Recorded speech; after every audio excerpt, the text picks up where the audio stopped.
నిజంగా తెలంగాణ వచ్చిన తర్వాత ఉద్యమాలు చేయాల్సి వస్తుందని, తెలంగాణ వచ్చిన తర్వాత మా యువకులు ఇంత బాధపడాల్సి వస్తుందని చెప్పి అనుకోలేదు. పోనీ తెలిసో తెలియకనో తప్పులు జరిగితే ప్రభుత్వాలు భేషజాలకు పోకుండా వాటిని సరిదిద్దుకొని ముందుకొని పోవాలి. కానీ అల్టిమేట్గా మన పిల్లల్ని బాధ పెట్టే విధంగా ఏ ప్రభుత్వాల నిర్ణయాలు కూడా ఉండకూడదు.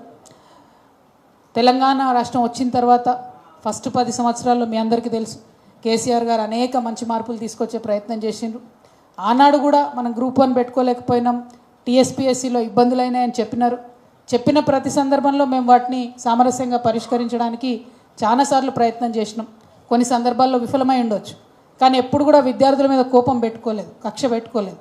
కానీ కొత్త ఒరవడిని మన తెలంగాణ రాష్ట్రంలో చూస్తూ ఉన్నాం. ఇక్కడ మాట్లాడుతుంటే నిజంగా బాధ అవుతుంది.